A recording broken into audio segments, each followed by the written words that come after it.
अब आपकी क्या प्रायोरिटी रहेगी? लोकसभा का चुनाव लड़ेंगे या आगे प्रदेश की राजनीति के हिसाब से विधानसभा चुनाव लड़ेंगे? प्राथमिकता दिल्ली जाने की रहेगी या चंडीगढ़? देखिए, मेरी प्राथमिकता देखिए सुकून तो हमेशा ही है, और मैं समझता हूँ कि हमारी जीवन में लड़ाई देश के लिए रही है। देश के 140 करोड़ लोग उनके लिए रही है, किसान मजदूर गरीब के लिए रही है, कर्मचारी नौजवान हमारी माताओं बहनों की सुरक्षा के लिए रही है। और इसलिए वही संकल्प पहले था, वही संकल्प आज है। लेकिन जिन जिन लोगों के ऊपर भरोसा किया, आपने देखा वो देखने में कुछ और थे। कहते हैं ना, खाली डब्बा खाली बोतल, खाली है संसार, खाली की गारंटी दूंगा, भरे हुए की क्या गारंटी। तो ये खाली की गारंटी वाले लोग थे। ये इनके अंदर ना कोई दम था, ना कोई इनकी नीयत थी। और इसीलिए मैं समझता हूँ कि मैंने भी और हमारे लाखों साथी जो हैं इस हरियाणा में, जो आज अपने सपनों का भारत बनाना चाहते हैं, विकसित भारत बनाना चाहते हैं, उन्होंने भारतीय जनता पार्टी और नरेंद्र मोदी जी के नेतृत्व में, मनोहर लाल जी के नेतृत्व में भारतीय जनता पार्टी ज्वाइन करी है। और उसी में हम लोग काम करने में लगे हुए हैं। संगठन की जहाँ तक बात है, संगठन की जो क्षमता, आज पूरी दुनिया का सबसे बड़ा संगठन भारतीय जनता पार्टी है। और जिस तरीके से वो पूरी निष्ठा और ईमानदारी से ज़मीनी स्तर पर काम कर रहे हैं आज, वो अपने आप में बेमिसाल है। एक स्वार्थ की राजनीति जिस तरीके से लोग करते हैं वो वहाँ पर नहीं है। वहाँ पर समर्पण का भाव है, प्यार प्रेम का भाव है, सौहार्द का भाव है। और ऐसा वातावरण और अनुशासन, वो मैं समझता हूँ कि किसी भी पार्टी और देश को ऊपर उठाने के लिए अति आवश्यक है।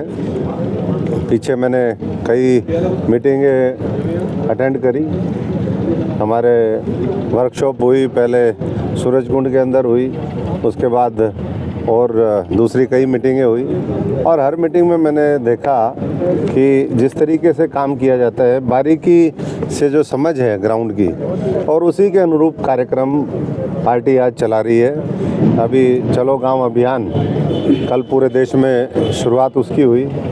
और आप सबने देखा कि 12 लाख जगह ये कार्यक्रम एक ही दिन में इतने बड़े पैमाने पर, मैं समझता हूँ कि कोई भी पार्टी, पहली बात तो उनका संगठन नहीं है। अब हरियाणा में ही देख लो, कुछ लोग हैं जिनका 9.5-10 साल में संगठन ही नहीं। तो ऐसी जो शक्ति है उसको देश के निर्माण में कैसे लगाया जाए, ये संकल्प लेकर के भारतीय जनता पार्टी आज लोगों के बीच में गई है। और चलो गांव अभियान में मेरा भी 24 घंटे का प्रवास था, मैं भी अभी लौटा हूं थोड़ी देर पहले ही। कल हम गए थे माधो सिंघाना, 6 बूथ की ड्यूटी मेरे पास थी। और माधो सिंघाना में मैं पहले भी जाता रहा हूं और आज भी। और आप सबको पता है कि हम बिल्कुल जो कहते हैं निष्पक्ष होकर के करते हैं। अच्छी बात है तो अच्छी भी कहेंगे, और ख़राब बात है तो ख़राब भी कहेंगे। तो इस अंतराल में जो भारतीय जनता पार्टी का 10 साल का कार्यकाल रहा, उसमें वहाँ बहुत देखने को मिला। मैं वहाँ कल CHC में गया। CHC में जिस तरीके की सफाई है, जिस तरीके से डॉक्टर उपलब्ध हैं, वो सारा देख करके मैं खुद आश्चर्यचकित हुआ कि इतना काम हुआ है। वहाँ पर 30 डॉक्टर हैं, हॉस्पिटल पूरा बढ़िया तरीके से फंक्शनिंग है। उसके बाद गौशाला में हम गए। गौशालाओं में ग्रांट तो हमने भी दी थी, 15 लाख मैंने भी अपने समय में ग्रांट दी थी। लेकिन अब सरकार की तरफ से और ज़्यादा उनकी तूड़ी के लिए 7.5-7 लाख की 2 ग्रांट आई है। वहाँ पर शेड बनाया गया है। आज हज़ारों गायें वहाँ पर हैं।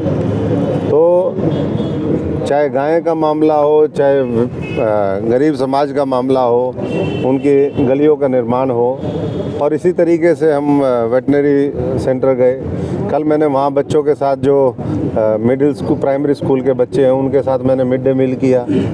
तो मैं समझता हूँ कि हर तरीके से गांव बहुत आगे बढ़ रहे हैं। और समस्याएं भी वहाँ पर निकल कर के आई। वहाँ एक जोड़ की समस्या है, तो अमृत सरोवर का प्रोजेक्ट वो सरकार ने शुरू किया। 25 एकड़ में वहाँ जोड़ है। पहले वो पूरा भर जाता था, उसमें भी हमने पाइपलाइन मेरे समय में बनवाने का काम किया था। तो उन्होंने कहा कि इस तरह की जो चीज़ें हैं वो भी होनी चाहिए। तो आज ऐसे माहौल में जहाँ विपक्ष मान बैठा है हार, हो रही है जय जयकार, फिर बनेगी तीसरी बार खट्टर और मोदी सरकार, आंकड़ा होगा 400 पार, फिर होगी जय जयकार। तो ये नारा जो है वहीं से गांव से लिख के किसी साथी ने मुझे दिया। तो ऐसा भाव जहाँ पर हो तो मैं समझता हूँ कि वहाँ पूरी ऊर्जा के साथ और काम करेंगे। और मैं माधव सिंघाना के साथियों का भी धन्यवाद करता हूँ, और जो साथी हमारे साथ पूरे हरियाणा के अंदर गांव चलो अभियान में वो साक्षी बने और गांव में पुरजोर तरीके से जिन्होंने अपनी बात को हमेशा रखा है और आज भी आने वाले समय में गांव को आगे ले जाने का संकल्प है, मैं उनका धन्यवाद। बात की जाए तो राजनीति की कि आपके लोकसभा सांसद आप रह चुके हैं, अब आपकी क्या प्रायोरिटी रहेगी? लोकसभा का चुनाव लड़ेंगे या आगे प्रदेश की राजनीति के हिसाब से विधानसभा का चुनाव लड़ेंगे? प्राथमिकता दिल्ली जाने की रहेगी या चंडीगढ़? देखिए, मेरी प्राथमिकता, मैं ज़मीनी स्तर का आदमी हूँ, ज़मीन पे ही पैदल चलता हूँ, साइकिल चलता हूँ, आगे भी ज़मीन पे रह कर के काम करना चाहता हूँ। बाकी संगठन ने जो दायित्व जब दिया तो उसको हमने पहले भी निभाया है और आने वाले समय में भी बखूबी निभाने का काम करेंगे।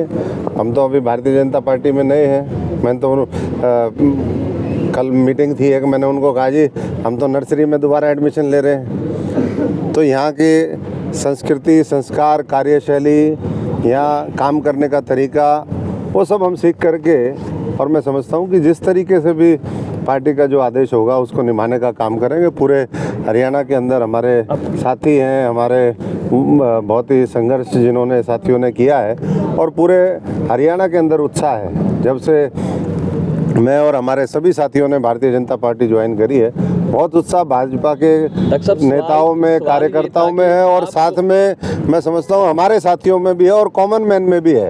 कि मेरे को बहुत लोग कहते हैं, बोले भाई आप सही जगह आ गए। तो लोगों को लगता था कि भाई यहीं रहोगे ना जी?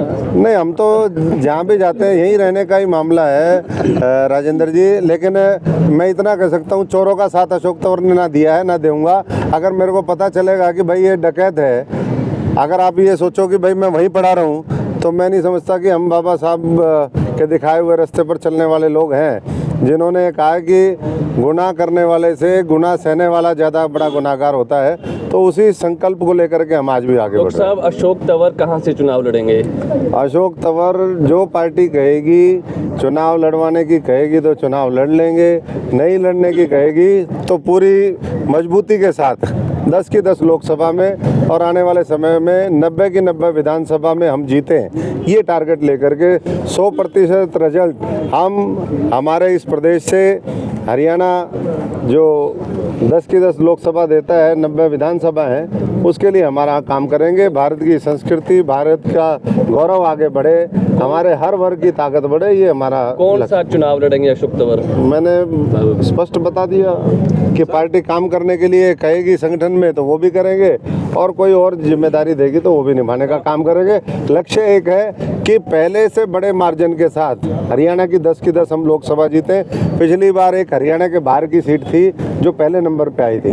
हमारा लक्ष्य होगा कि हरियाणा की जो टॉप 3 सीटें पूरे देश की हों लोकसभा की, सबसे बड़े मार्जिन 7 लाख, 8 लाख, 10 लाख, जितना वो हो सके उतने मार्जिन के साथ। विपक्ष के पास तो उम्मीदवार ही नहीं है। अब मुझे बता दीजिए कि जितना आज जो सो कॉल्ड विपक्ष है उनका ज्वाइंट भी उम्मीदवार नहीं है, एक पार्टी के पास तो छोड़ दीजिए। और दूसरी तरफ भारतीय जनता पार्टी में एक साधारण से साधारण आज वर्कर, वो मैं समझता हूँ कि जीतने का मादा रखता है। इस तरीके का काम वो देश की सरकार ने किया और आने वाले 5 साल में हम इस देश को एक दुनिया की तीसरी बड़ी अर्थव्यवस्था बनाएं। इस देश में जो लोग गरीबी के नीचे आज भी हैं उनको गरीबी रेखा से ऊपर उठाएं, हर व्यक्ति को रोटी, कपड़ा और मकान मिले, ये सुनिश्चित करें। इंडिया गठबंधन आज फिर आंदोलन पे है सर, कुछ कर रहा है? देखिए, वो संपर्क कर रही है, पार्टी मंत्रियों ने उनसे वार्ता करी है।